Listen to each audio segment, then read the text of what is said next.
Shalom, saudara-saudara yang dikasihi dan diberkati oleh Tuhan Yesus Kristus.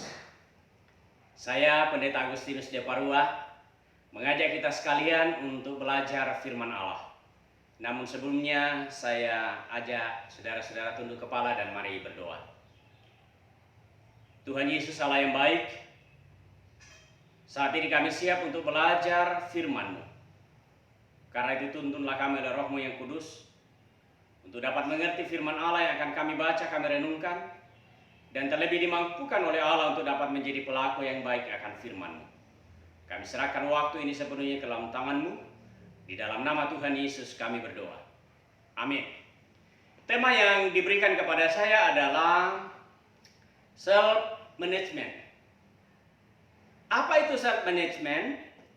Self-management atau pengendalian diri adalah upaya maksimal seseorang secara mandiri dan bertanggung jawab memenuhi sebuah tuntutan untuk meraih tujuan yang diharapkan. Jika dihubungkan dengan iman Kristen, maka self-management adalah upaya maksimal secara mandiri dan bertanggung jawab untuk mencapai tujuan Tuhan di dalam kehidupan setiap anak-anaknya. John Maxwell, seorang pakar kepemimpinan, dalam bukunya yang berjudul 21 Hukum Kepemimpinan yang Tak Terbantahkan berkata, seseorang yang memiliki self-management yang baik akan dicirikan dengan sikap yang rela mengesampingkan kesenangan sesaat demi menggapai impian yang besar. Dan yang kedua, beliau berkata bahwa seseorang yang memiliki self-management yang baik akan sangat menghargai proses serta menjadikan proses itu sebagai bagian dari tanggung jawab untuk mencapai tujuan Tuhan di dalam kehidupannya. Dengan kata lain, bahwa seseorang yang memiliki self-management yang baik, dia akan mengesampingkan keinginan daging yang bersifat sesaat demi tujuan yang mulia. Dan yang kedua adalah, menurut John Maxwell, bahwa orang yang memiliki self-management itu, dia akan menghargai setiap proses dan menjalaninya dengan penuh tanggung jawab. Saudara-saudara yang dikasihi Tuhan, saat ini saya mengajak saudara untuk belajar dari seorang tokoh yang menurut saya, tokoh ini sungguh mempraktekkan self-management. Dia adalah Yusuf, anak Yakub. Saya ajak kita sekalian membaca dari Kejadian pasal 50 ayat 20 yang berkata demikian. Memang kamu telah mereka-rekakan yang jahat terhadap aku, tapi Allah telah mereka-rekakannya untuk kebaikan dengan maksud melakukan seperti yang terjadi sekarang ini, yakni memelihara hidup satu bangsa yang besar. Saudara-saudara yang dikasihi Tuhan, Yusuf adalah salah seorang yang kisah hidupnya dicatat di dalam Alkitab yang sama sekali tidak pernah kita dapatkan satu kisah pun tentang kesalahannya. Walaupun tentu kita percaya bahwa tidak berarti bahwa Yusuf adalah orang yang sempurna. Dia juga adalah orang berdosa. Tetapi kalau kita lihat kisah hidupnya, pada waktu dia ada di tengah-tengah keluarganya, dia menjadi anak kesayangan. Kita tidak tahu alasan yang mendasar kenapa disebut sebagai anak kesayangan. Kita hanya mendapatkan bahwa dia disayangi oleh Yakub ayahnya oleh karena dia lahir pada waktu usia ayahnya, yakni Yakub dalam usia yang senja. Tetapi ketika kita sampai pada kisah, pada waktu dia menjadi budak di Mesir, tinggal di rumah Potifar, dikatakan bahwa Yusuf itu parasnya elok, dan manis sikapnya.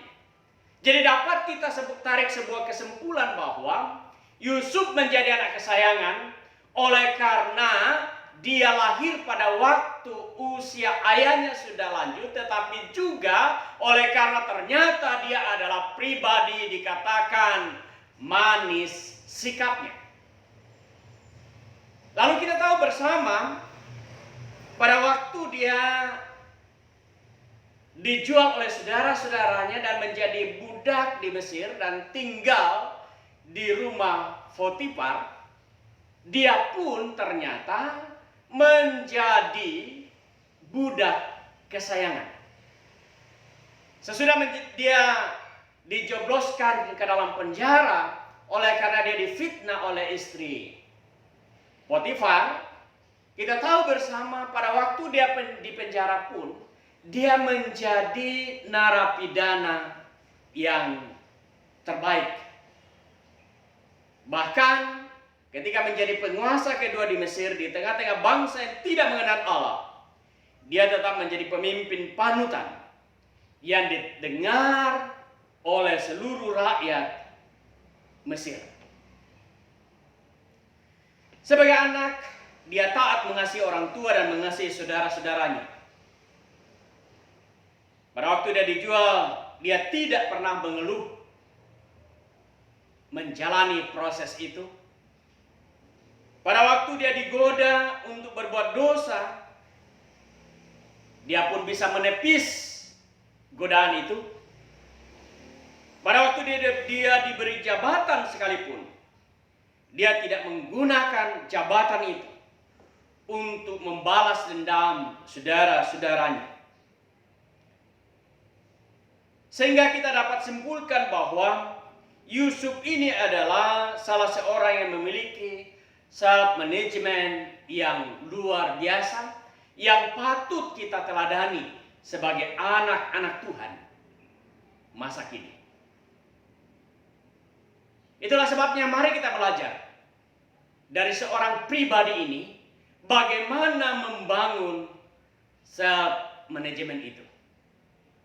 Yang pertama, kalau kita perhatikan dalam pembacaan kita, saya baca sekali lagi, firman Tuhan berkata demikian. Memang kamu telah mereka-rekakan yang jahat terhadap aku, tapi Allah telah mereka-rekakannya untuk kebaikan dengan maksud melakukan seperti yang terjadi sekarang ini, yakni memelihara hidup satu bangsa yang besar. Saudara-saudara yang dikasihi dan diberkati oleh Tuhan, inilah kunci yang pertama yang membuat Yusuf ini mampu membangun self management yang sangat baik. Oleh karena yang pertama adalah dia percaya bahwa hidup ini ada di dalam agenda Tuhan. Sekali lagi, oleh karena dia percaya sungguh bahwa hidupnya ada di dalam agenda Tuhan. Kita tidak pernah menemukan Yusuf mengeluh dengan semua peristiwa yang dialaminya. Bahkan pada waktu dia mengalami situasi yang sangat-sangat pelik, bahkan kalau boleh saya gambarkan, dia ada dalam posisi kehidupan yang di bawah minus, di bawah nol. Kehidupan yang begitu sangat sulit, tetapi dia mampu untuk mengendalikan diri oleh karena dia percaya bahwa hidupnya ada di dalam agenda Tuhan. Pada waktu dia ada di rumah ayahnya menjadi anak kesayangan, dia pun tidak menggunakan kesempatan itu untuk berleha-leha, tetapi tetap menunjukkan diri tetap sebagai anak yang taat. Itulah sebabnya kita tahu bersama pada waktu ayahnya menyuruh untuk menjenguk saudara-saudaranya yang saat itu sedang menggembalakan di padang, dia tidak membantah. Pada waktu dia telah menjumpai saudara-saudaranya di padang belantara dan saudara-saudaranya menatapnya dengan sinis dan penuh dengan kebencian, kita tidak melihat Yusuf membalasnya dengan sinis dan kebencian. Waktu saudara-saudara dari Yusuf membuangnya ke sumur tua, kita juga tidak menemukan ada catatan bahwa pada waktu dia ada di dalam gua, pada waktu dia ada di dalam sumur tua itu, Yusuf mengeluh kepada Tuhan. Pada waktu dia dijual menjadi budak, pada waktu saudagar-saudagar dari Mesir itu lewat dan dia dijual oleh saudara-saudaranya, walaupun tidak ada hukum yang mengatur pada waktu itu bahwa seseorang bisa dijual menjadi budak di tengah-tengah perjalanan di padang belantara. Dan Yusuf tahu persis pada waktu itu tidak ada budaya dan tidak ada hukum yang berlaku untuk seorang budak dijual dalam situasi seperti itu. Yang ada pada waktu itu adalah ada pasar perbudakan, tapi juga ada orang yang lahir sebagai budak, dan ada orang menjadi budak oleh karena dia tidak mampu membayar utang, atau oleh karena dia lahir sebagai bangsa yang kalah perang. Dan Yusuf tahu persis bahwa apa yang dilakukan oleh saudara-saudaranya bertentangan dengan hukum dan kebiasaan bahkan di Mesir sekalipun pada waktu itu. Tetapi sekali lagi Yusuf tidak membantah, Yusuf tidak membela diri, dan dia menerima situasi kondisi itu dengan lapang dada. Dan pada waktu dia ada di rumah Potifar, kita tahu bersama bahwa pada akhirnya dia difitnah oleh istri Potifar. Dan pada akhirnya dia dijatuhi hukuman dengan dijebloskan ke dalam penjara. Pada waktu itu sesungguhnya tentu Yusuf bisa membela diri. Paling tidak dia bisa berkata, istri Tuhanlah yang menggoda saya dari waktu ke waktu. Sebab Alkitab berkata, dari hari ke hari dia digoda oleh istri Potifar. Tapi sekali lagi Yusuf tidak melakukan itu. Oleh karena dia tahu semua jalan yang dilewati itu adalah bagian dari proses dari Tuhan untuk membentuk hidupnya, untuk mencapai apa yang Tuhan rancangkan di dalam kehidupannya.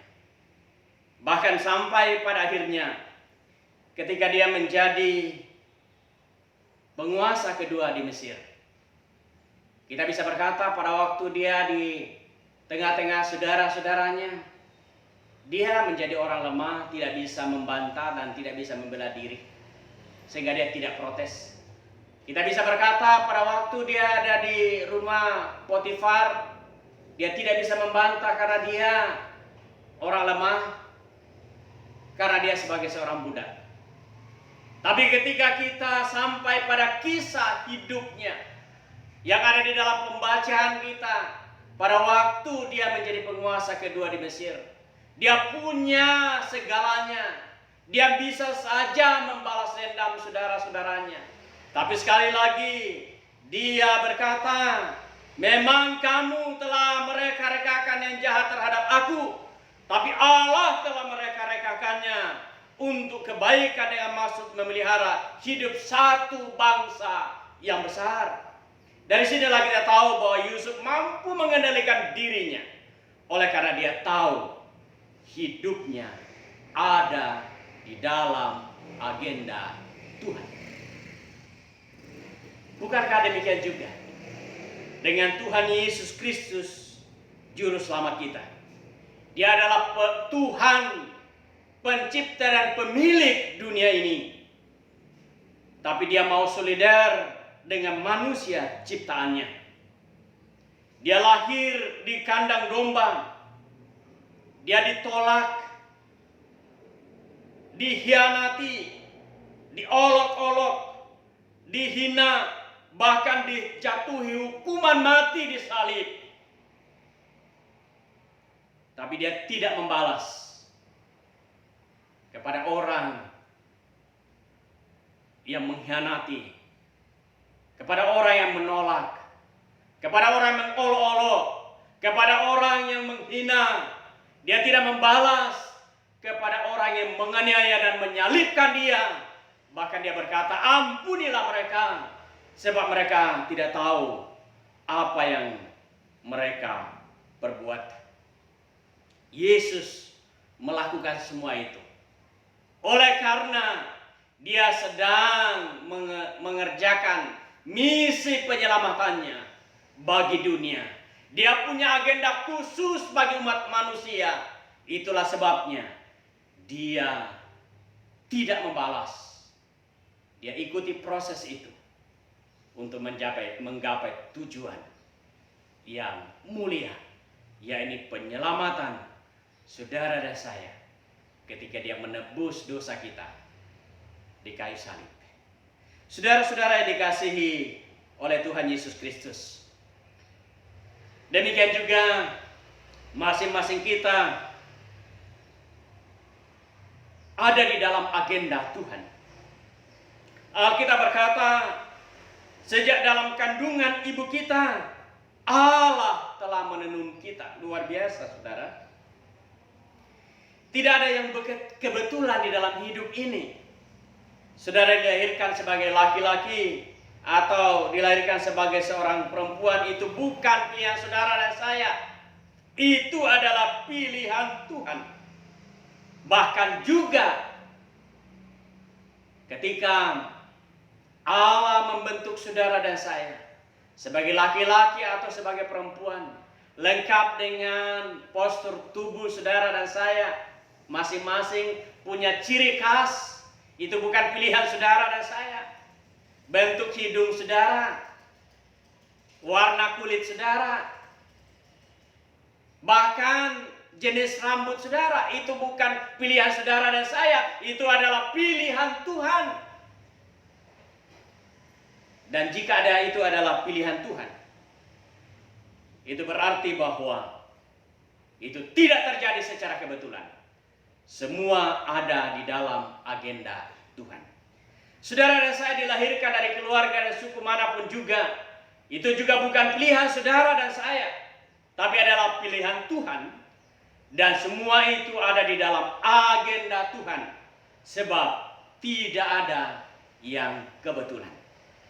Bahkan menjadi orang Kristen sekalipun, seperti yang kita alami hari ini, menjadi anak-anak Tuhan, itu juga bukan semata karena pilihan saudara dan saya, tapi oleh karena Alkitab berkata dalam Efesus pasal 1 ayat 4-6 berkata begini. Sebab di dalam Dia Allah telah memilih kita sebelum dunia dijadikan, supaya kita kudus dan tak bercacat di hadapannya. Dalam kasih Ia telah menentukan kita dari semula oleh Yesus Kristus untuk menjadi anak-anaknya, sesuai dengan kerelaan kehendaknya, supaya terpujilah kasih karunia-Nya yang mulia yang dikaruniakannya kepada kita di dalam Dia yang dikasihinya. Agenda Tuhan bagi anak-anaknya bukan sekedar supaya saudara dan saya masuk surga. Bukan, saudara. Bahwa kalau kita telah percaya kepada Yesus, kita berkata surga menjadi milik bagian saudara dan saya.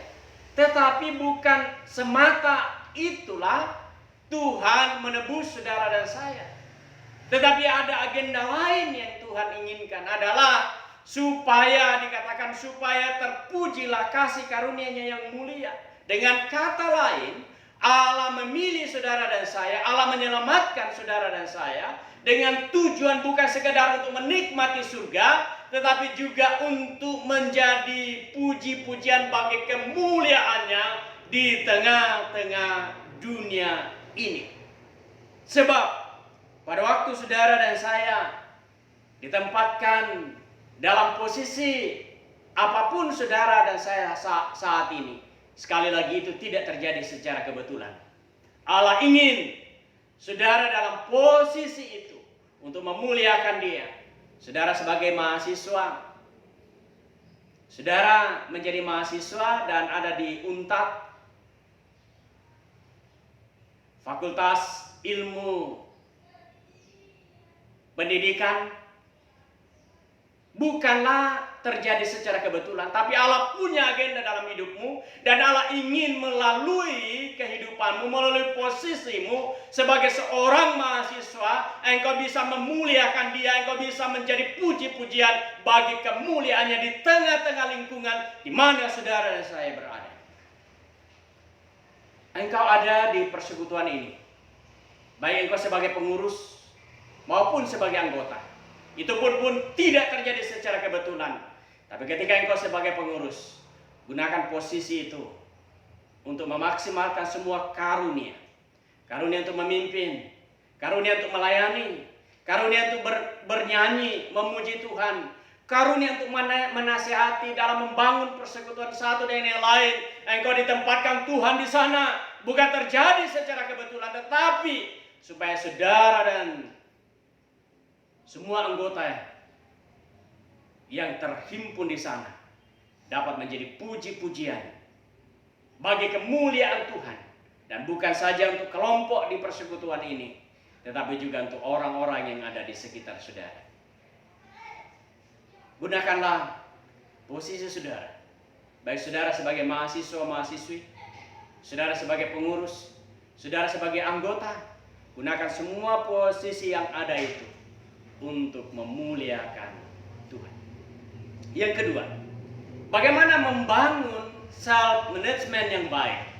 Kalau yang pertama adalah kita harus tahu bahwa hidup ini ada di dalam agenda Tuhan.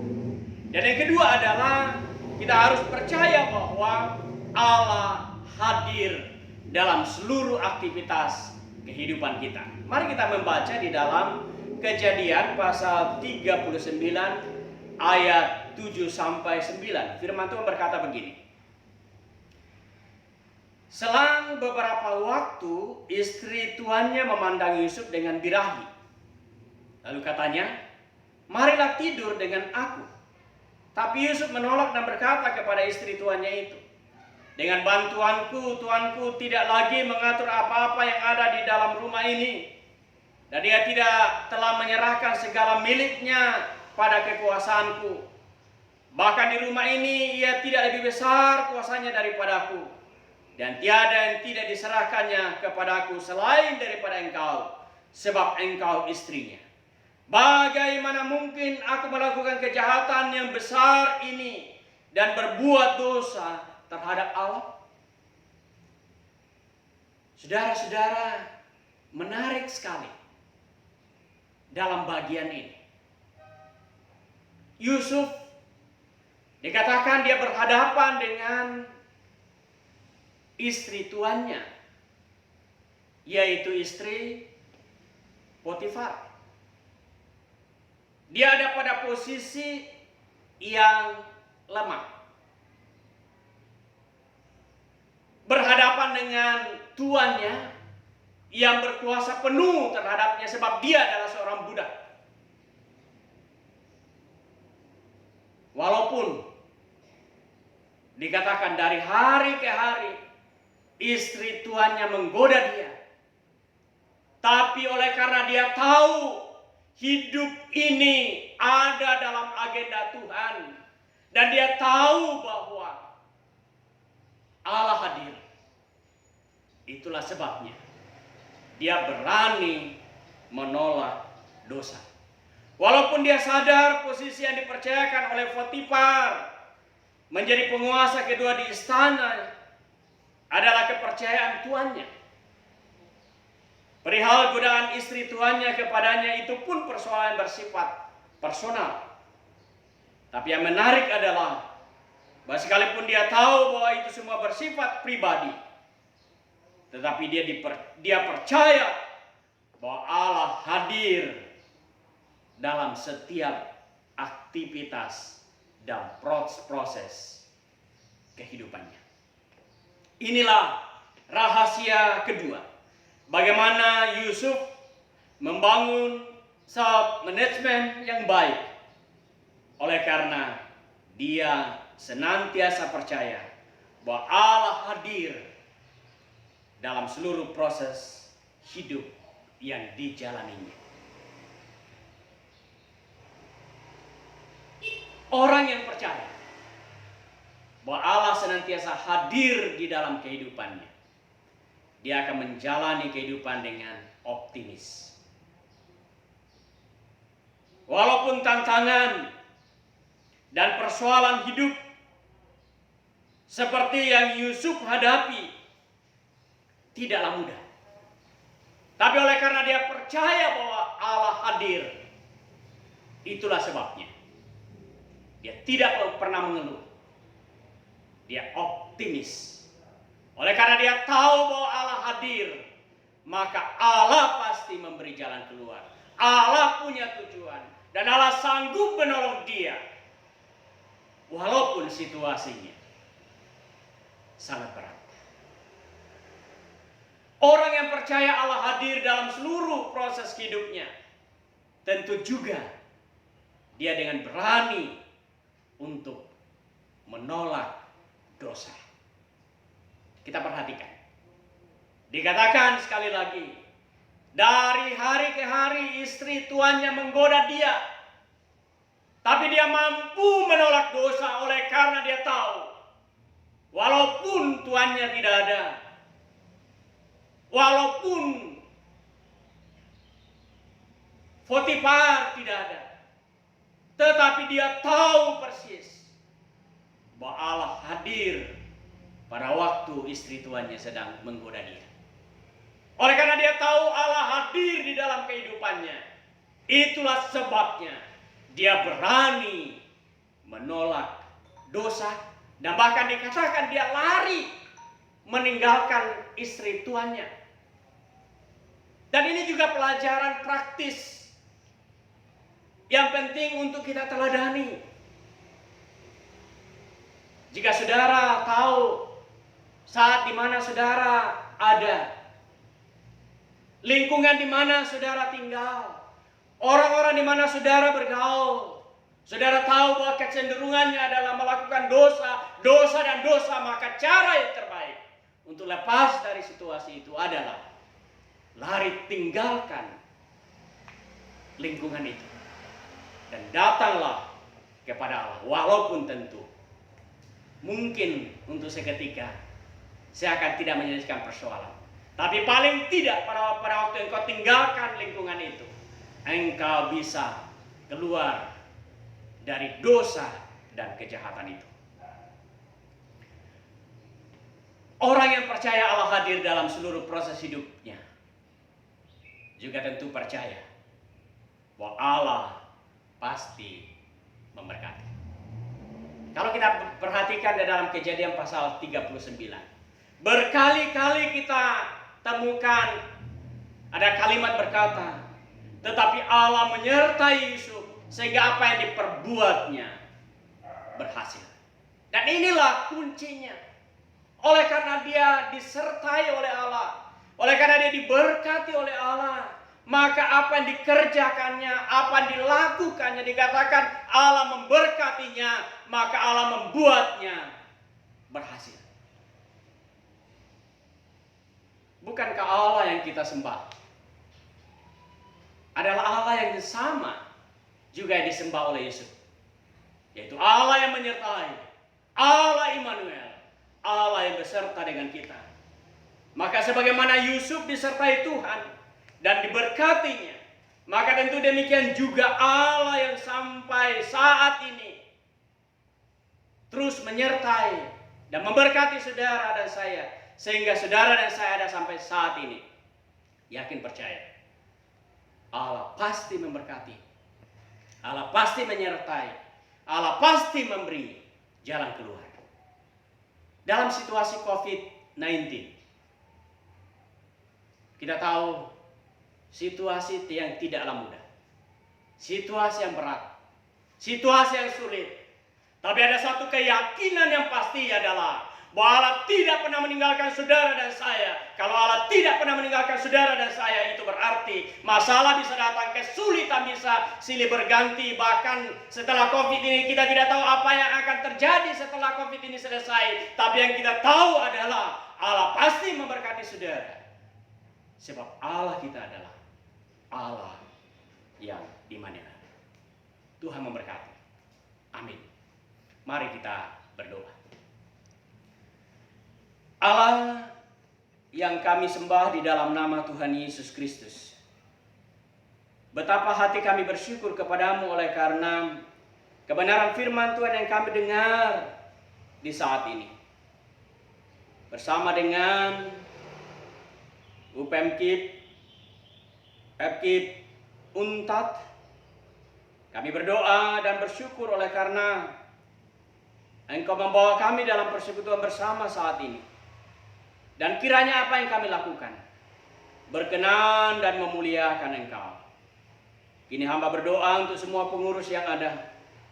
Berkatilah mereka di dalam kehidupan mereka sebagai mahasiswa maupun sebagai pengurus UPMKIP, FKIP, UNTAD.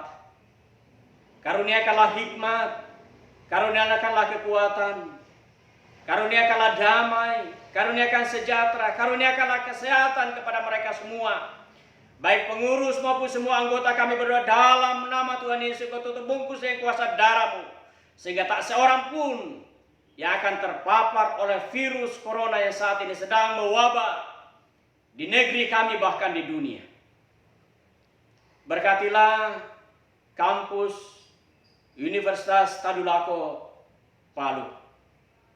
Berkati rektor, berkati semua perangkat, berkati semua dosen, berkatilah semua mahasiswa. Walaupun dalam situasi COVID-19, proses belajar mengajar hanya bisa dilakukan secara daring.